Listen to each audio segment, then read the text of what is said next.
Hi, I'm Liz Larson. And I'm Bill McKenna. We're the hosts of the New Life Perspectives radio show. We're also the creators of the Cognomovement system, where we help you rewire your nervous system so you can rewire your reality. Join us each week for great conversations, amazing guests, and cutting-edge information on health, consciousness, and the keys to transformation.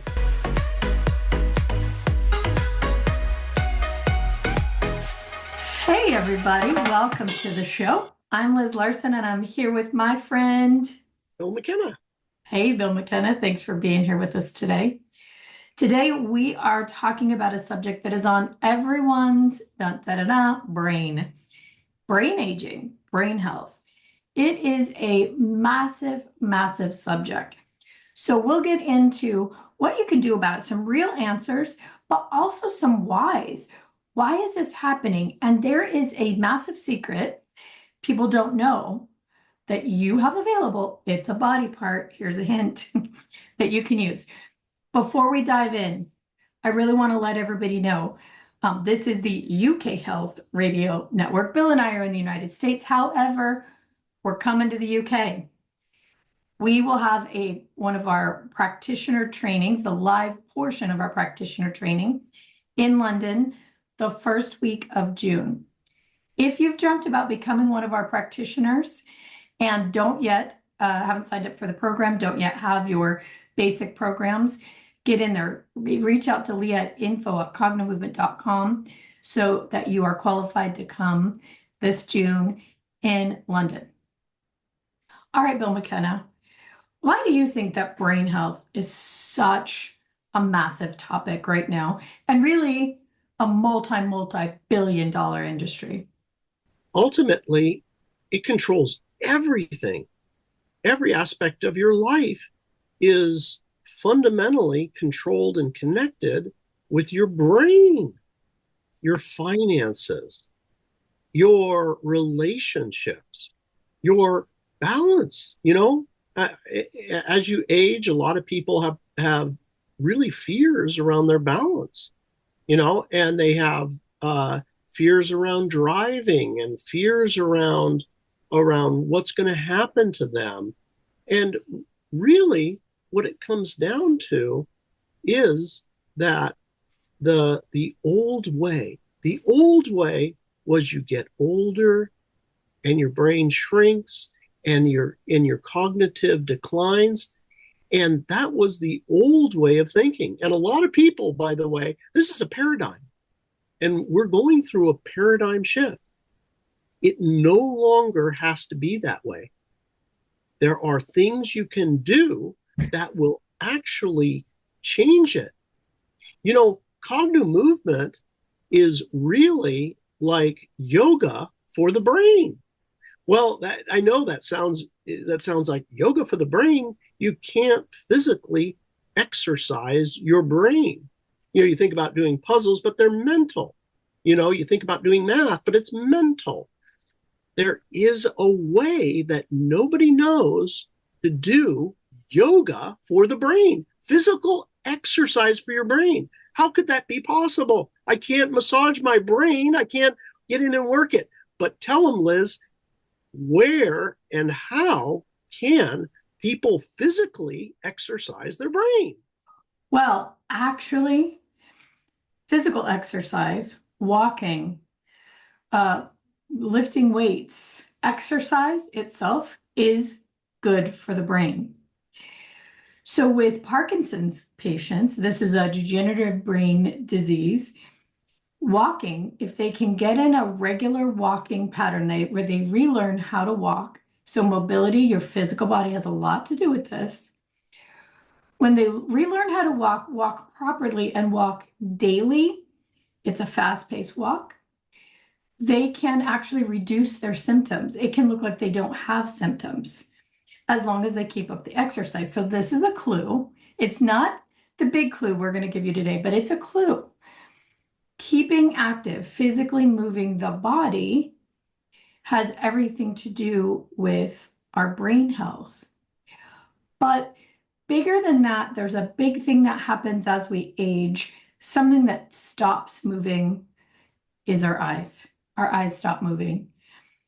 And in our society now, one of the big reasons I think that brain health is a big deal is the advent of computers.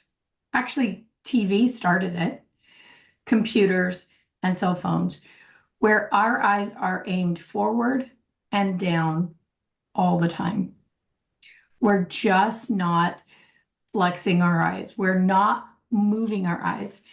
If you think about children, children move their eyes everywhere. They're just taking in the entire world. And their brain is learning at that time. It's learning everything there is to see. They want to take in as much information as possible. As we age, we take in less and less and less information. And that information has become very, very targeted, what we do see, what we do hear, right? It's a lot of blue light coming from the TVs. That can be a problem that, we won't talk about today, but a lot of people say is very damaging to the eyes and the brain. But it's this straightforward movement. And we're taking in what is provided to us. We literally stop looking at the world. Some of you may have seen this. I'm working on a book called 50 Little Things, and it's about relationships, things that you can do to deepen your relationships at the neurological level, build your neurological bonds. And I say in the book that my number one thing that I tell people to do is to actually look at the people in your life. Let your eyes move up to them. Stop what you're doing and look at them when they walk through the door. Let your eyes light up when you see a person you care about. And I mean a friend, a child, a spouse.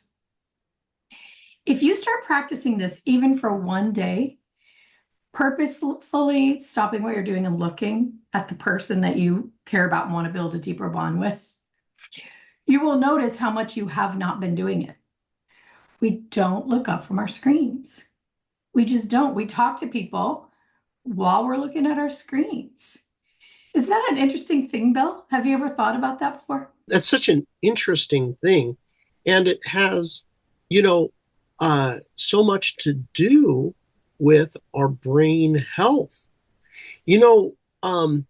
There's this guy, Dr. Daniel Amen, who was a radiologist turned psychiatrist.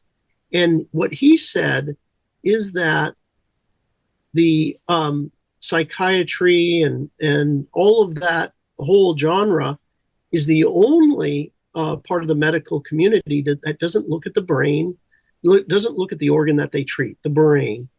But the reason that he became such a fanatic, where he started scanning brains because he had both ends, and he started looking at people's brains, but when he became a real fanatic for himself, was because he scanned his mother's brain.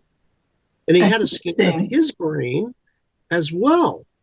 Now, obviously, I don't know how old Dr. Daniel Amen is, but I think he's a little older than me. But his mother has to be, I'm guessing here, but 80s, 90s. And exactly what you're talking about, Liz, he talks about her, that she has vibrant relationships with family, very, very specifically family. So when you have a vibrant relationship, you do look in people's eyes because you're connected. Think about it. If I'm connected, I'm going to look in your eyes, and so, it's a little bit more than that, but the aspect that he focused on was he has a very complete life, a social life with family, and is very, very active. And what he said is she has a smooth brain that is complete and full. Now the old way, right? The old way is deteriorate, sit down, watch the TV, your social engagements become less, tragedies happen in your life, and you isolate more. all of those things contribute to the shrinking brain. But this is something very different. It's very, very healthy what you're proposing, that you do that. And the other thing I want to point out is that because your eyeballs and your brain are actually one, because the eyeballs and the brain are actually one system, that means that it is the movable part of the brain. It's one, it's not separate. And that's the exercise that you can start to do that will strengthen and make new neurological connections, new syntax, in your whole thing. All of that. Yeah, and that is my point with the building the neurological bond by actually stopping what you're doing and looking at someone. So we take in this information through our eyeballs, and then our brain interprets that information. The brain is only a data center. It really doesn't decide how we feel about things. The part that decides how we feel about things starts in the brain. Our limbic system does, connected to our prefrontal cortex and all of that. But the feeling in the body is really the thing that decides what is this about? What is this whole thing about? This person just walked in the door. How do I know if they're a threat or if there's somebody I love? It's a feeling in the body. That's the only difference. And then the brain goes, hey, that's somebody you love. Let's turn up the oxytocin. Let's turn up a little bit of the endorphins. Let's give a little dopamine hit around that, right? Oh, good. Yeah. We do like this person. Yeah, we do. Let's send that feeling bigger back to the body with all these hormones and chemicals. And then the body's like, yeah, that feels nice. Let's send a signal back to the brain. Yes, we trust and love this person. Ah, we do. Let's send a little more, right? So this is how a person builds a stronger neurological bond with even this one thing, is that the body and the brain are communicating back and forth and in agreement about the meaning of this human in our lives. When we stop looking at the people in our lives, we're so busy on our phones. Even if we're on the screen, we don't often look people in the eye. It's really gone out of fashion to look people in the eye these days. We stop getting that signal. We stop getting that repetitive boost of hormones and chemicals and data to the brain that says, yeah, we do really like this person. Yeah, we do respect them. Yeah, we love them. Really, when we stop doing it, we sort of start forgetting that human. We know they're there, but they become part of the scenery, part of the background. And when that happens, that is when a relationship starts to fall apart. So think about all these kids that are sitting at just the computer. Maybe they're watching a video game, talking to a friend. Those are their relationships. Think about the kids who are having so much anxiety and suffering so much they can't go out in public because their bodies don't know how to do this amazing thing that we do. They don't know how to interpret the information of, yes, I'm close to this person. Yes, this is someone I love. Yes, this is someone that I trust. And so, it really has to do with brain health, not just in aging, but with our children coming up and their social cues, their ability to interact. And I would venture that it is affecting their brain. I think if we had scans of all of this generation versus the generation of our great grandparents who had none of it, that they might look very, very different. The other thing we're seeing is the incidence of brain disorders are skyrocketing.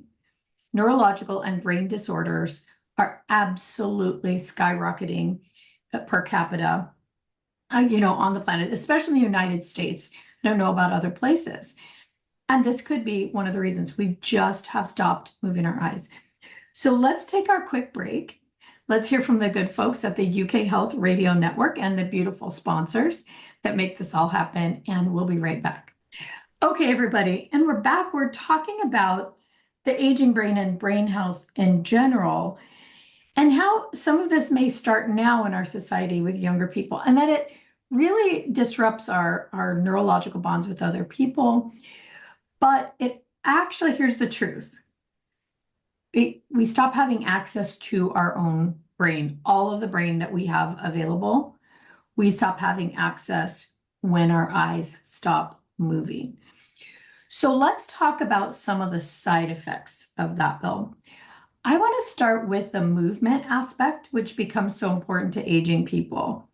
Physical movement. We talked about walking. And as we age, a lot of times because of injury and health, we stop moving. We stop actually getting up and walking around or exercising or moving. That can actually go back to even brain injury early in life, like concussions, can stop us from being able to move well.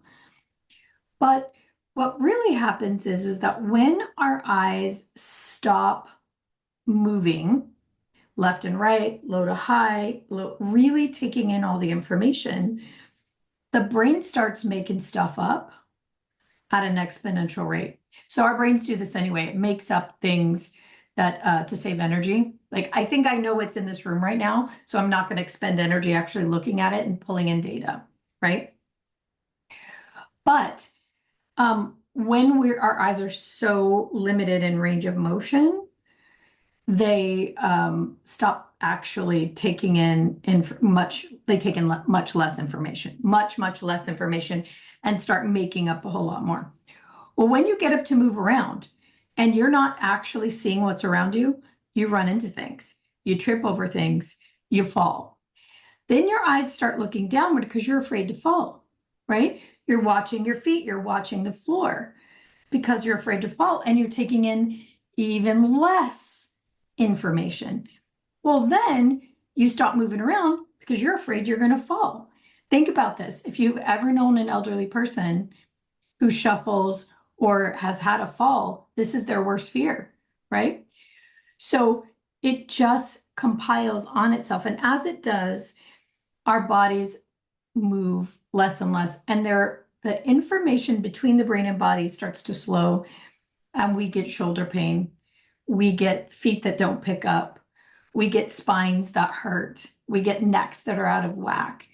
We become very disjointed, and it all can be routed back to this eye movement issue. It's so important because as the eyes move, different parts of the brain get engaged. It's literal, like looking up the front of your brain, the executive function as you look up. And if you're aging, and you had a fall, you typically spend all your time, especially if you're walking, looking down. Heck no to looking up. But there is even more than that as you're going through this process. If you don't actually know the things that we now know about how to build back your mental acuity or keep it active, you will start to lose that non-focused or peripheral vision. But I had a thought. I think most people have heard about blue zones, and you're talking about, your health and your eye contact and that sort of thing, and social in social settings. Now, these blue zones, to scientifically validate this, people that live in blue zones and a blue zone is where people are centenarians. They live over 100 in much greater degrees than anywhere else in the world. And there's those little spots of them around the globe. I think Japan's one. I think maybe outside of Italy, there's another. Maybe there's some places in Italy. But anyway, they're around the world. You can look it up. The interesting thing is what you were saying about making eye contact. they all have this in common. They are socially connected. They're socially connected. They're active, meaning they're doing something that's moving around, being of service, and connected socially. Now, I was going to ask you, Liz, you're not a your family's from Italy, Sicily, or somewhere, but you've spent a lot of time in Italy. It's your favorite place.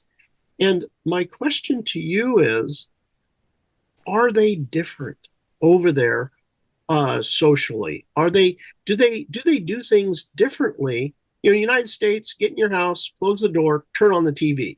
That's what we do in the United States. Yeah, if you're younger, you go to the bars or whatever.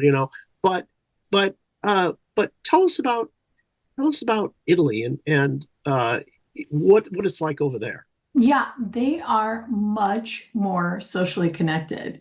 And the family members that we have there that are very elderly, I mean, we would consider them very elderly here in their late 80s.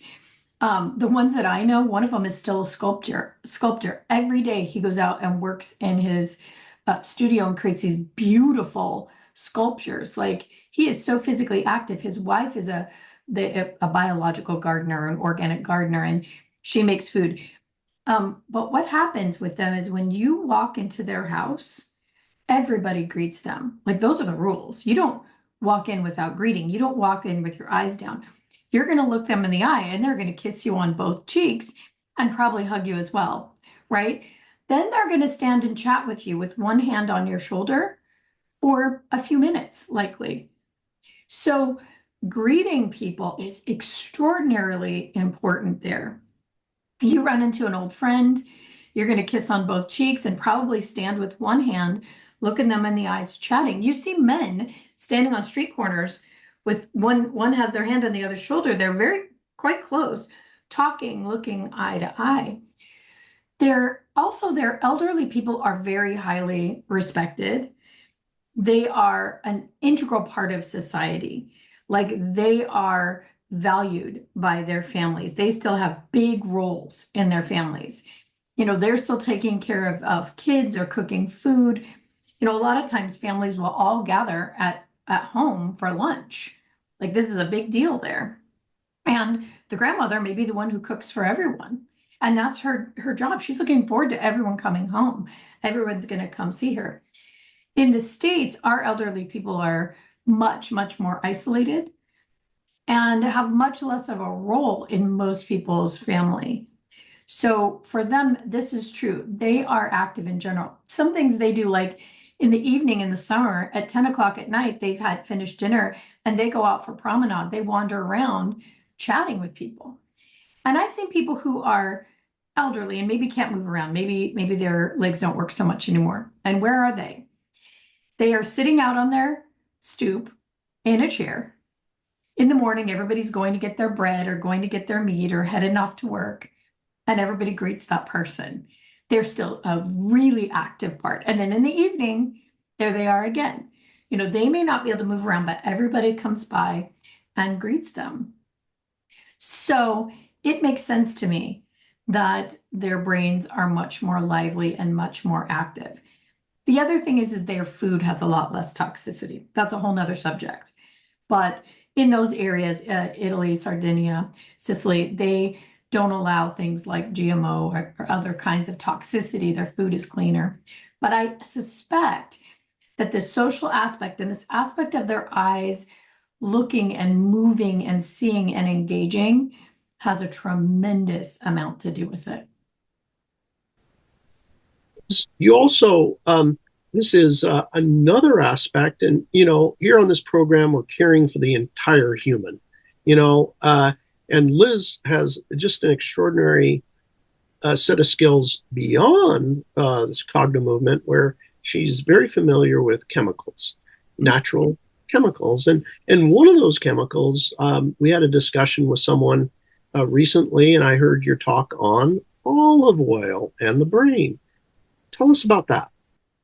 Well, olive oil, it's probably another reason in the blue zones that they have such good brain health and just general health.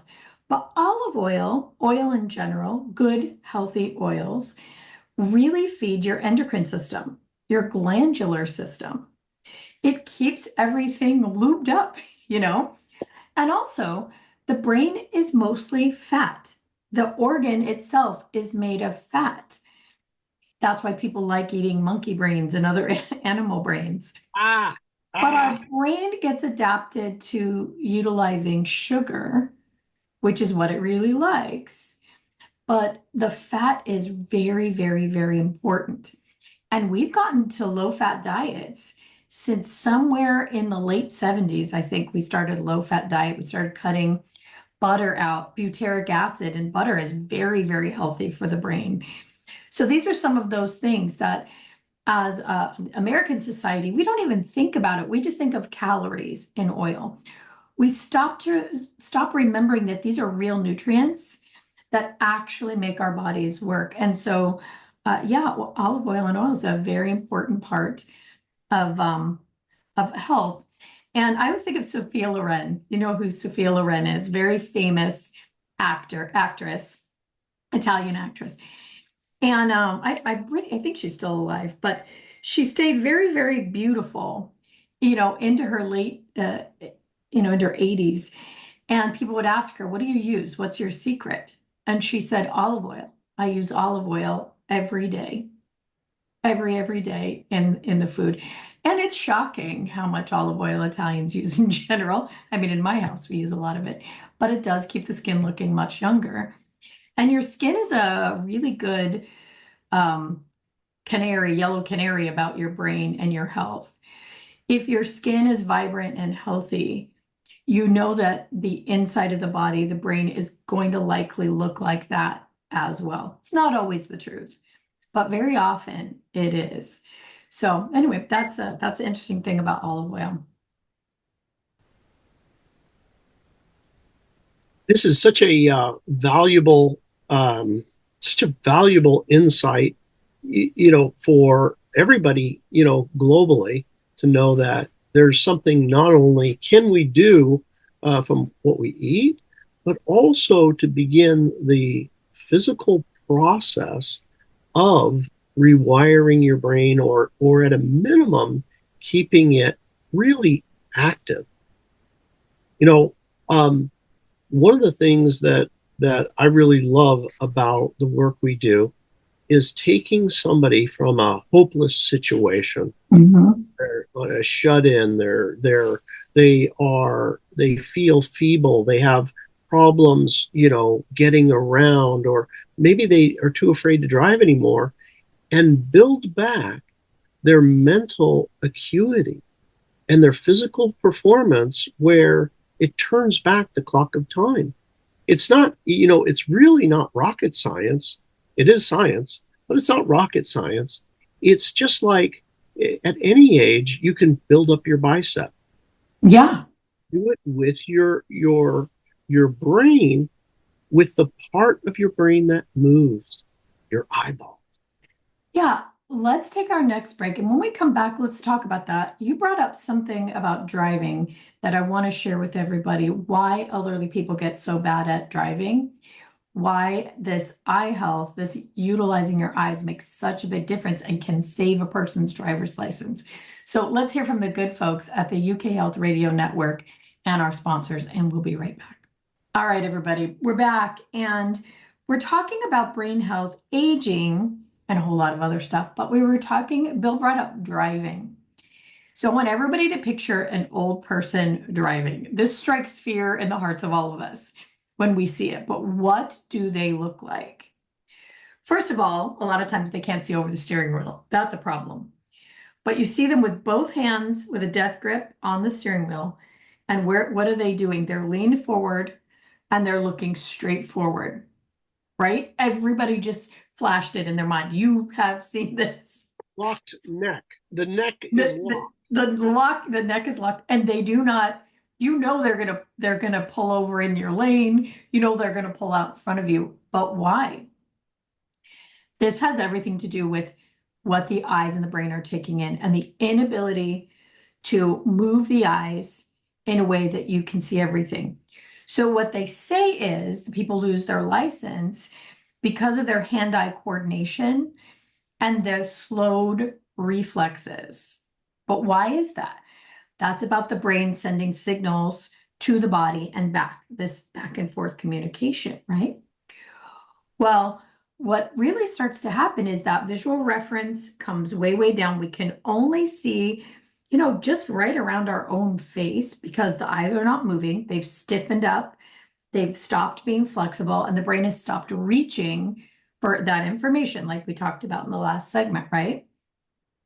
So now that person, when they change lanes, they're not moving their neck, using their peripheral vision, looking over their shoulder. They're not able to actually see that whole zone on either side.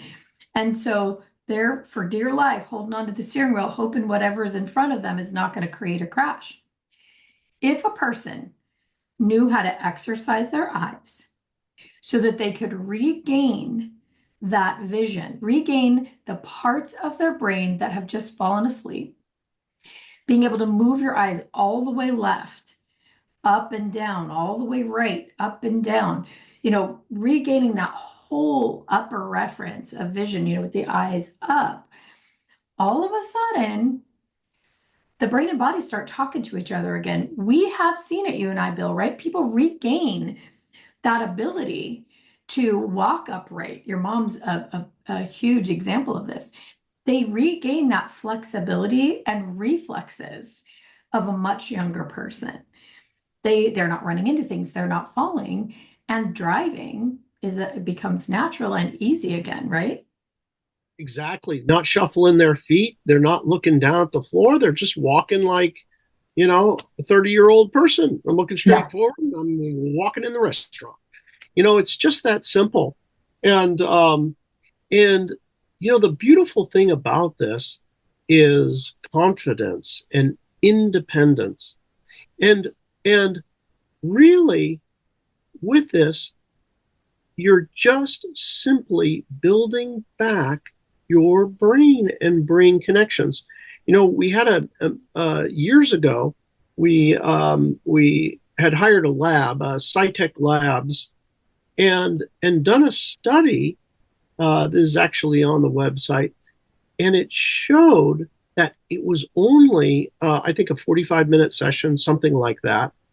And they had taken a neurological test before and after where they'll flash a problem, and you have a certain, when you press the answer, there is, a certain amount of time.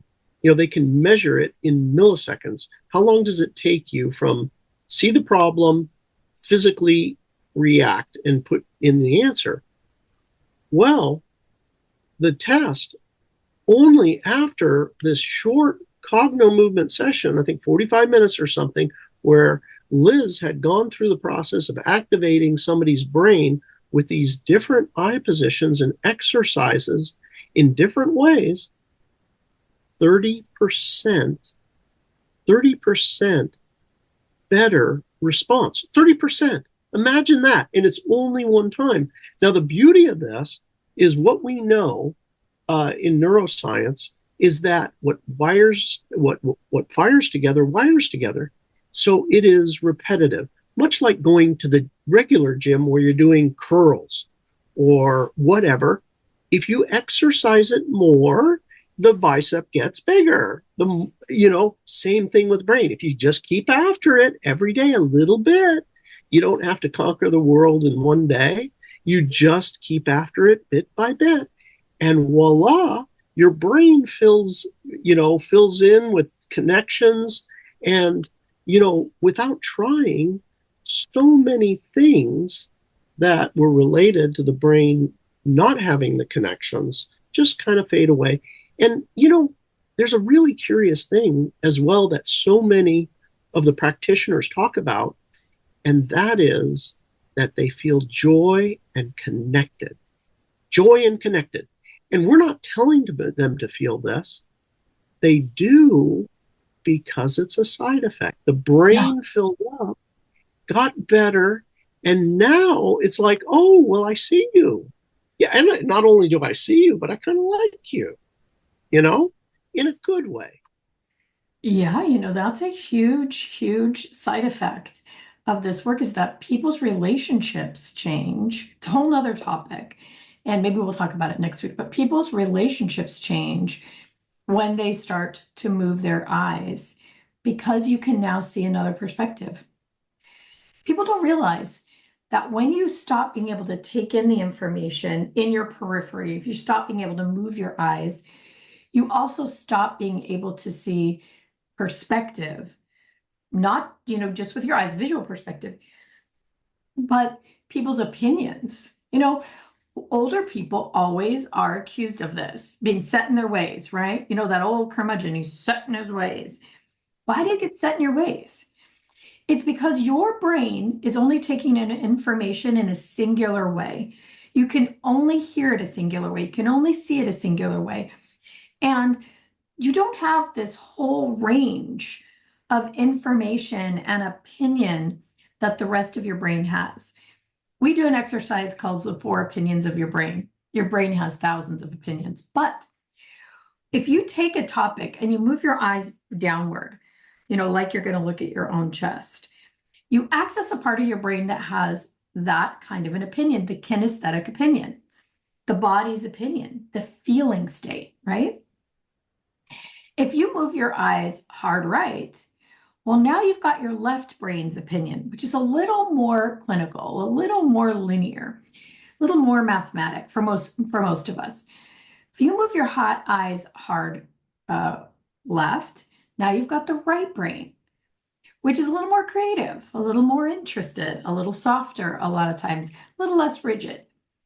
If you move your eyes straight up, now you've got the part of your brain that accesses ideas and information. If I tell you, think about what you're going to have for dinner tomorrow, your eyes just went up, didn't they? Think upward, right? It opens up this whole realm of ideas and inspiration and information, new ideas about the past, present, and future. So if you only know this, I just made the sign of the cross. If you only know this, that if you are moving your eyes in these 4 directions, kind of in an extreme way, really stretch, you're going to see all new opinions, your own at least 4 opinions. So when your eyes stop moving, when you're very focused inward, you just don't have the ability to see any of these other perspectives. That happens to elderly people, but let's talk about our kids now. And this is what they're doing, artificially stopping moving their eyes. And they have a very unique perspective on the world. One that might be different if their eyes were really moving and really taking in the world around them. It's an interesting thing, don't you think? What do you mean, Liz, by artificially stopping their eyes? What do you mean by that? Well, we're looking at the phone, we're looking down, so we're connected with our feeling state, right? You see and hear these people screaming and yelling over how someone refers to them. They're deep, deep in this feeling about self, right? Eyes are down and on the cell phone, right? Or straightforward and at the computer, which is a form of zoning out. Think about it, everyone. If you zone out, where do your eyes go? Kind of maybe left or a little right, but right here in the center, you can tell someone's zoned out. Maybe their mouth is hanging open. But this is what we're doing with computers.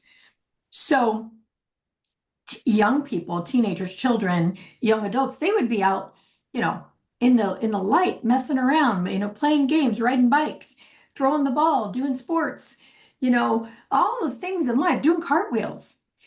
But we're artificially in this blue light of the computers and with our eyes straight forward or down. We're never stretched all the way right. We're never stretched all the way left. We're never stretched all the way up. And actually, we're not looking all the way straight down either, which also has another access to the brain. So I think they are all contributing to our society, the way we're living, the way we feel about ourselves and each other, our relationships, our movement, our intellect, right? In NLP, the person with the most flexibility has the most influence. Flexibility of opinion is what that means, right? If we have very limited opinion, we have very limited flexibility, and our intellect starts to shrink, right? Plus, the way our body's moving and our brain health and all of that. So it's really, really, in my opinion, one of the most important things we can know about our own bodies and our own health. This is you really bring up some great great information. And this can be really fun for people to start observing. Like if you have a friend that's elderly, to notice their eyes. Well, not only for connection, but also how are they moving or not moving their eyes? Are the eyes traveling in all directions? And and you'll start to get almost a window in to what's going on here. Dementia, autism, and other brain problems basically are reflected in the eyes. They have limited amounts of move. Some of them won't move to just one side. Some of them will only be in the center, or they'll only really go to one place, or they have 2 or 3 different places they go, but that's about it. Now the thing, like Liz was just saying, is it's people that you consider, shall we say, not so bright. If you start to notice their eyes and where are they flexible? Are they looking around? Is their neck fixed? Like, even, this is really an interesting one. In the Bible, they talk about those stiff-necked people. They do. Yeah, they do. So stiff neck is like, I won't move my head to look at another person or look at a different point of view. They knew about this thousands of years ago. They didn't have the brain science, but you know what? They knew. Yeah, they really, really did. So we're just at the end of the show, and I want to share with everybody that there is a way that you can actually learn how to know what's going on in a brain through the eyes. You can learn to be what we call a neurological detective. You start to look at the way people behave and the way they move and the way they speak and the way their bodies have the ability to actually to move or not in a whole new way. It is so fascinating to learn about this and learn how to recognize what's going on in the body. But even more than that, how to make some corrections, how to help people change the way their brain and body are interacting to create just much more availability of everything in their lives. And that is through becoming a Cognomovement practitioner. So reach out to info@cognomovement.com to find out how to qualify to become a practitioner, because there is a little bit of a process, but we really are looking for those people who have this curiosity and have the ability to ask the question, what else is possible? What else is possible here about our health and our brains and our minds and our bodies and our societies that we didn't know before, but that we can utilize to create real and lasting change? And it's a whole lot of fun, isn't it, Bill? It's the most fun thing we have ever done in our lives. And that is echoed through all of the practitioners around the globe. You can imagine what it's like doing the impossible. Join us. We have coming up March 11th through the 16th, San Diego, California, live in-person training, and also London coming up in June, I believe. What's those dates? I think it's the 3rd through the 6th, but you caught me off guard here. I'd have to look it up again. You know me and dates. Anyway, it's on the first week of June. It's on the website, but we would love to see you there. And the last thing I'll say is the joy of doing this. Mostly, all the practitioners have one thing in common: they do it for themselves, and that's the reason that they join. But it turns into this other thing where the joy becomes exponential because they're helping so many other people. Yeah, it's really true. Most people do start to help themselves or their family, but then very quickly realize that they can change the world by using this. All right, you guys, we have run out of time. So until next week, be safe and be well.